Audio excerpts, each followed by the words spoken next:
Well, hello, this is Bishop Udell, and I'm bringing you again another World Missions article from Union Gospel Press, and this is written by Philip J. Lesko. Let me see what Philip has to say. The Christian faith is not to be spread by armies, although that has been tried. It is not to be spread by financial enterprise, which also has been used more than is often realized. It should not be just the professionals who do the job either. Rather, it should be ordinary believers who let their light shine by doing righteousness, living a life based on a true heart change. We're tempted to think that missionaries are the paid emissaries who do the work and let the rest of us go about our lives undisturbed. This is not the biblical concept at all. Jesus spoke to ordinary people, exhorting each to be a missionary as God worked through him or her to give a practical exhibition of true righteousness.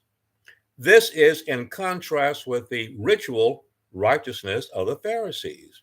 They would wear special clothing, eat a prescribed diet, and avoid people and objects that the righteous authorities deem defiling. Their carefully crafted regulations left them free to be deceitful and oppressive while technically not breaking their law.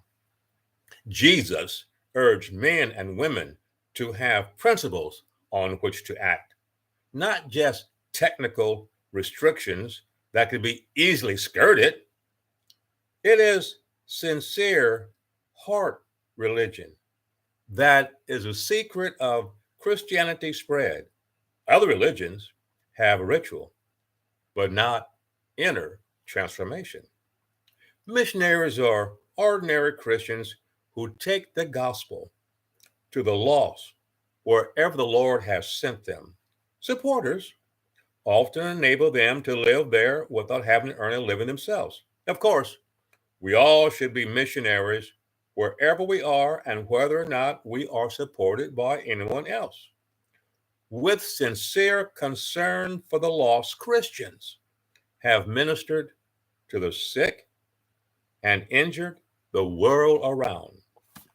They have gone into the hottest and the coldest lands on earth with true servants' hearts. They have gone to disease-ridden and poverty-stricken areas with compassion and brought relief. Hospitals, clinics, and dispensaries have been started by them even before they built churches. Christians go into lands not to rape and pillage, but with moral standards that respect people and recognize their dignity and worth. Mission stations have been havens of light in dark areas. Some have seen their refusal to use violence as weakness and their refraining from oppression as naive. But that is not so. Rather, it reflects their love and kindness. One of the most outstanding areas of Christian practice is promoting the worth of women. Where they were treated as slaves and beasts of burden, Christianity has brought them respect, encouragement, and protection. In places where no one thinks they can learn anything, Christians have begun schools for girls where they can demonstrate their intelligence. Relief from mutilation, humiliation, and even death marks the path of the gospel. The truth has been resisted by those men who profited from evil, but light will conquer darkness. What Jesus taught strikes a responsive chord inside each of us as we recognize our own desire to be treated well and to be free from the vices and evils of a sinful society.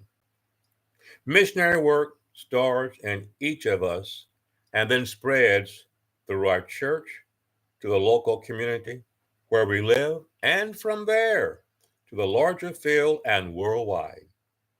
Our individual commitment to be involved in witnessing is something we should pray about earnestly. I urge you to let the Lord work through you to help dispel the world's darkness. Well, that's all we have at this time. And we're going to come back again and bring you some more about what's happening in world missions. God bless you.